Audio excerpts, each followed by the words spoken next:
बदन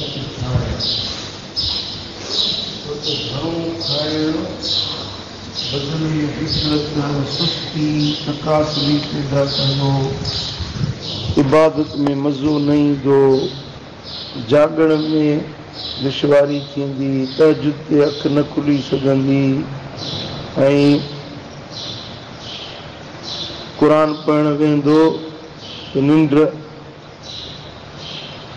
निंड जा उनखे झुटका पिया ईंदा। अगरि निमाज़ पढ़ण बीहंदो त उन में उनखे ग़िफ़लत सुस्ती उबासियूं पियूं ईंदियूं। घणे खाइण सां इंसान में सुस्ती तकासुली पैदा थिए थी। जिस्मानी तरह बि डॉक्टरनि जो चवणु आहे त घणो खाइण बीमारियुनि जो मुंड आहे। ख़ुसूसन हिकिड़े टाइम ते ॿ टे क़िस्मनि जा ताम गॾाए खाइण सां कई बीमारियूं पैदा थियनि थियूं। इन जे लाइ सूफ़िया किराम बुज़ुर्गान दीन फरमायो आहे त अंदरूं नज़्ताम खाली दार तदरूं नूर मारिफत बीनी। पंहिंजे अंदर खे ताम खां ख़ाली रखो त मारिफत जो नूर नज़र अचे।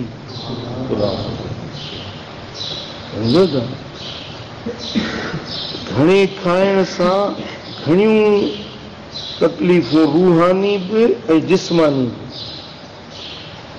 उन जे लाइ इहो उसूल आहे फ़ुक़रा जो सूफ़िया जो त मानी खाए बि, ज़ोर बुख लॻे त मानी खाए बि, वरी अञा हिकिड़े ॿिनि गिरहनि जी गुंजाइश हुजे त मानी मात कढे। तव्हां सम्झी ॻाल्हि? इहो फ़क़ीरी जो पहिरियों उसूल आहे। ऐं ॿियो उसूल आहे घटि सुम्हणु। निंड घणी करणु इहा बि ग़िफ़लत आहे। ज़रूरत जेतिरी जिस्म खे आहे उहा माण्हू निंड भली करे। हिकिड़ो माण्हू जंहिंजी उमिरि 18 खां 40 सालनि ताईं आहे त उनखे 4 खां 5 कलाक निंड ज़रूरी आहे। 24 कलाकनि में 5 कलाक निंड ताईं इहा उनजे लाइ काफ़ी आहे। इन खां वधीक सुम्हणु 8-8, 10-10 कलाक। हाणे मथां सियारो अचे थो, सियारे जूं रातियूं डिघियूं हूंदियूं, 11-12 कलाक जी राति थींदी, सॼी राति माण्हू सुतो पियो आहे, पासो ई न वराए। इहा जानवर जी निशानी आहे जेको अलाह जो नालो ई न वठे, राति जो उथी को नमाज़ न पढ़े। हुज़ूर नबी करीम सल्लल्लाहु अलैहि वसल्लम फरमाइनि था रकअतान फी जौफिल लैलिल आखिर खैरुम मिनद दुनिया व मा फीहा। राति जे पोएं हिसे में रुॻे पर रकातूं नफ़िल पढ़े तहज्जुद जो, इहो हिन सॼी दुनिया ऐं दुनिया में मौजूद हर शइ खां इन जो शान मथी आहे।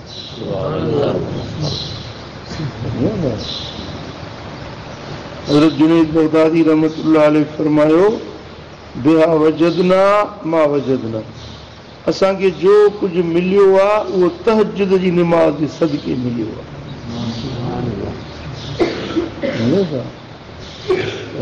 घणो सुम्हणु महरूमी जी निशानी आहे। ख़ुसूसन राति जे पोएं हिसे में जागणु खपे ऐं सुबुह जे वक़्त में फज्र पढ़ी जेसीं सिजु कानो खन निकिरी अचे, इशराक वारो जेको थींदो आहे, एसी ताईं सुम्हणु न घुरिजे। छो त मदीने वारे साईं फरमायो आहे त नौम सुबह ते तुमनउर रिज़्क़। सुबुह जी निंड रोज़ी खे रोके छॾींदी आहे। रिज़्क़ रोज़ी में तंगी पइजी वेंदी जेको माण्हू सुबुह जे वक़्त में निंड करे थो। ऐं हबीबन करीमन फरमायो आहे त मुंहिंजी उम्मत जे लाइ अलाह ताला उन जे सुबुहनि में बरकत रखी आहे। सुबुह जे वक़्त में अलाह तबारक व तआला जल शानू बरकत ऐं भलाई रखी आहे। सुबुह जे वक़्त में सुम्हणु निभाग जी निंड आहे, महरूमी जी निंड आहे। हूअं मजमूई तरह बि तव्हां कोशिश कयो जेतिरी निंड ज़रूरत जी आहे जिस्म खे ओतिरी निंड कयो। बाक़ी वक़्तु जेको मिले जाग त लॻे ई भाग। जाॻंदव, अलाह जो ज़िक्र कंदव, क़ुर पढ़ंदव, नेकी जा कम कंदव, इहा तव्हांजी ज़िंदगी सजाई आहे। निंड मौत जी भेण आहे। फ़क़ीरनि जो सूफ़ियुनि जो उसूल आहे घटि सुम्हणु। ऐं टियों उसूल अथव घटि ॻाल्हाइणु, गुफ़्तगू घटि करणु। घणे ॻाल्हाइण सां दिलि मरी वेंदी आहे। हज़रत सादी रहमतुल्लाह अलैह फरमाए त दिल से पुर गुफ्तन बमीर दरबदन गर्च गुफ्तारश बुवद दुर्रे अदन। घणे ॻाल्हाइण सां दिलि मरी वेंदी आहे। भली तव्हांजी गुफ़्तगू अदन जे मोतियुनि जहिड़ी क़ीमती हुजे न, अहिड़ी भली गुफ़्तगू पिया कयो तॾहिं बि ख़ामोश भली। सम्झो था? ख़ामोशी इहा बिना महिनत जे इबादत आहे। ॻाल्हाइण सां हज़ार गुनाह जनम वठनि था। ॻाल्हाईंदे पराई गिला कयईं, अलगीबत अशद मिन ज़िना, गिला करणु ज़िना खां बि बुरो फेल आहे। हाणे इहे माण्हू वेठा आहिनि न, ॿ ॼणा दोस्त कचाए फलाणो अहिड़ो, फलाणो हीअं, फलाणो हूअं। ॿुधायो इहे ॻाल्हियूं थियनि थियूं या नथियूं थियनि?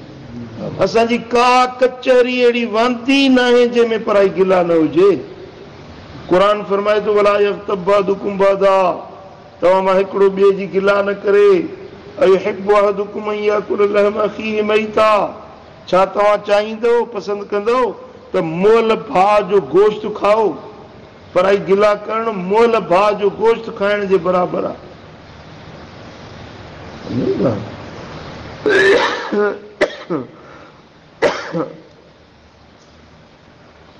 गुफ़्तगू घणी कंदो, दाड़ू हणंदो, बटाकू हणंदो, कंहिंजी तानेबाज़ी कंदो, कंहिंजी शिकवा शिकायत कंदो, इहे सभु शयूं मअयूब आहिनि, गुनाह आहिनि ज़बान जा। हबीबन करीमन फरमाए त इहा ज़बान इंसान खे जन्नत ॾे वठी वेंदी आहे, हीअ ज़बान इंसान खे दोज़ख ॾे वठी वेंदी आहे। इन ज़बान सां सलात सगोरी वेही पढ़े, सलात वसलाम अलैका या रसूल अल्लाह, सलात पढ़े, उनजे लाइ जन्नत जा दरवाज़ा खुलनि। इन ज़बान सां अलाह जो ज़िक्र करे, जन्नत जा दरवाज़ा खुलंदा। क़ुर जी तिलावत करे, तस्बीह पढ़े, तहलील पढ़े, तक़दीस करे, अलाह ताला जल्ल शान जो ज़िक्र अज़कार करे, विर्द वज़ाइफ़ पढ़े, मालिक जा नाला अस्माउल हुस्ना उन्हनि जो विर्द पचाए, इहा ज़बान जन्नत ॾे वठी वेंदी। इन ज़बान सां कूड़ ॻाल्हाए, इन ज़बान सां तानेबाज़ी करे, इन ज़बान सां लानतूं विझे, इन ज़बान सां सम्झो त गिला करे, गीबत करे, त इहा ज़बान उनखे दोज़ख ॾे वठी वेंदी। मुंहिंजा दोस्तो, उन खां बहितर इलाज इहो आहे जो माण्हू ख़ामोश रहे। जेका ज़रूरत जी ॻाल्हि करणी आहे न उहा कयो। उन खां पोइ हरू भरू ॼाड़ी हणणु, हरू भरू पटाकूं हणणु, माण्हुनि जा मग़ज़ खाई वञो, या फ़ोन ते ॻाल्हायो त बसि इहा तव्हांजी गुफ़्तगू पई हले। भई फ़ोन ते ॻाल्हाइणु पैसनि जो आहे, हिकिड़ो सेकंड पैसनि जो आहे। ईअं कलाकनि जा कलाक या कचहरियूं कंदा पैकेज कराए।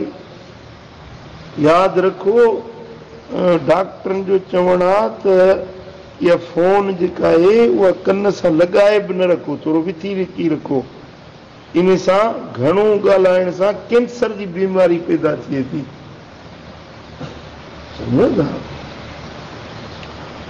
हज़रत सैयदना ईसा रूहुल्लाह अलाह जो रसूल हुयो, पैगंबर हुयो, उन फरमायो आहे त हिकमत ऐं दानाई जा कुल 10 हिसा आहिनि।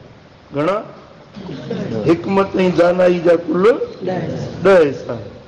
9 हिसा ख़ामोशी में आहिनि, बाक़ी हिकिड़ो हिसो अकेले रहण में। हिकमत ऐं दानाई ख़ामोश रहण। बड़बड़ बड़बड़ बड़बड़ सॼो ॾींहुं पंहिंजो ज़बान पई हले, को पंहिंजो माण्हू कंहिंसां वेहे त ॿिए कंहिंजी ॻाल्हि ई न ॿुधे, ॿिए कंहिंजी पंहिंजो ॻाल्हि ते ध्यानु ई न ॾिए, रुॻे पंहिंजी नाड़ियूं बीठो हुजे, त इहा बि हिकिड़ी बीमारी अथव, रूहानी बीमारी आहे इहा। घणो ॻाल्हाए। फ़क़ीर हमेशह घटि ॻाल्हाइण वारो हूंदो आहे। ऐं ॿुधो, जेके तालिब पढ़ो था मदरसे में या फ़क़ीर थियो था, त ख़ामोशी आलिम जो ज़ेवर अथव। ख़ामोशी आलिम जो ज़ेवर आहे ऐं जाहिल जे लाइ ढको आहे, परदो आहे। ॻाल्हाईंदो त वाही तबाही बकंदो न, उन खां चुप वेठो हूंदो त हुनजा ऐब ढकिया पिया हूंदा। इहो टियों उसूल आहे फ़क़ीरी जो। ऐं चोथों उसूल आहे माण्हुनि सां मेल जोल घटि रखणु। छो त ख़ल्क़ सीड़ाओ आहे। जेतिरो माण्हुनि सां वेहंदो, कचहरियूं कंदो, ओतिरो अलाह जे ज़िक्र खां गाफ़िल थींदो, ओतिरो इबादत खां गाफ़िल थींदो। उहो जेके घड़ियूं वांधकाई जूं मिलनि, उहे वेही अलाह जो ज़िक्र करे त उनजा दर्जा बुलंद थींदा, उनखे कामयाबी नसीब थींदी। सम्झो था? इहे 4 उसूल फ़क़ीरी जा सिखो, यादि कयो ऐं उन्हनि ते अमल पैरा थियो। पहिरियों आहे जी घटि खाइणु, ॿियो घटि सुम्हणु, टियों घटि ॻाल्हाइणु, चोथों माण्हुनि सां मेल जोल घटि रखणु। इहे 4 उसूल जेके नसीब थी विया फ़क़ीर जे रस्ते में, इन खे तरक़ी ऐं मंज़िल मुराद नसीब थी।